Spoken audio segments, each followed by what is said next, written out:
12 MIPA 4 akan membawakan proses transkripsi dan translasi. Inilah proses transkripsi yang terjadi di nukleus.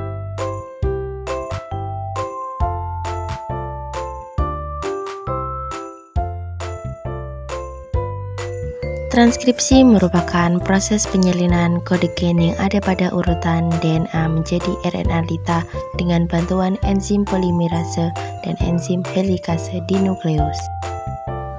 Nukleus, pada bagian ini terdapat ikatan double helix DNA pada saat bank A sense dan antisense berpasangan. Datang enzim helikase yang berfungsi untuk membuka ikatan double helix DNA dan disusul oleh enzim polimerase dengan membawa RNA lita. Setelah ikatan helix DNA terlepas, maka RNA duta dan sense berikatan. Di sini DNA sense mentranskripsikan kode gen pada RNA duta untuk melakukan proses translasi. Kemudian RNA duta meninggalkan nukleus dan menuju ke sitoplasma. Setelah RNA duta terlepas, sense dan antisense kembali berikatan.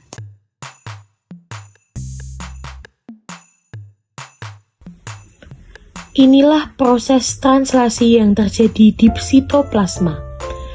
Translasi adalah proses penerjemahan kodon menjadi rangkaian asam amino oleh RNA transfer di ribosom. Pada saat DNA duta ada di ribosom, subunit ribosom kecil menempel pada RNA duta dan subunit ribosom besar datang beserta CC aktif, peptida, dan IC.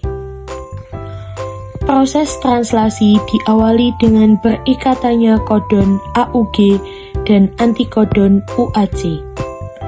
Asam amino yang dihasilkan adalah metionin. Setelah AUG dan UAC berikatan, asam amino metionin terlepas. AUG dan UAC terlepas. Setelah itu, kodon GCU berikatan dengan antikodon CGA. Asam amino yang dihasilkan adalah alanin. Setelah berikatan, asam amino alanin terlepas. Kodon GCU dan antikodon CGA terlepas.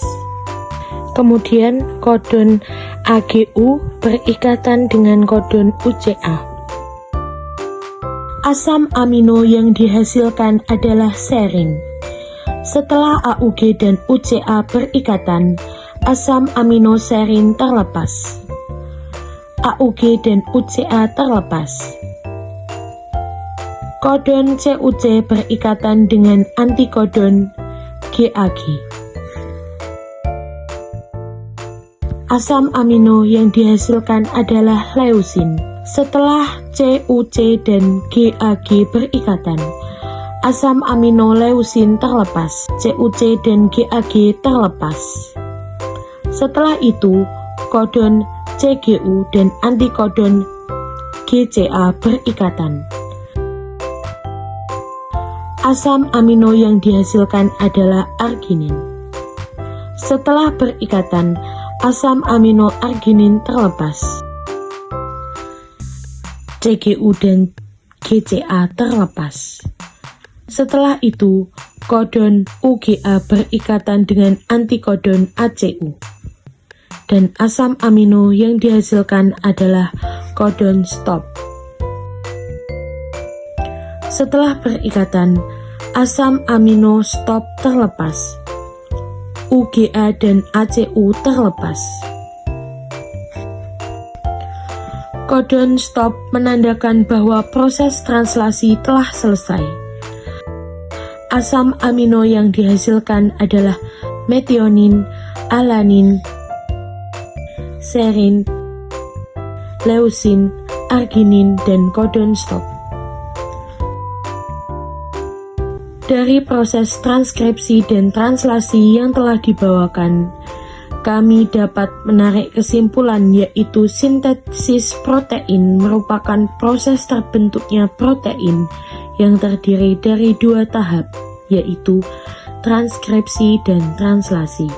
Transkripsi adalah tahap di mana RNA messenger atau RNA duta keluar dari inti sel dan bertemu dengan RNA T, lalu dibantu oleh ribosom yang terdiri dari subunit ribosom kecil dan subunit ribosom besar. Transkripsi dan translasi terjadi melalui beberapa tahapan, yaitu inisiasi atau permulaan, elongasi atau pemanjangan, dan juga terminasi.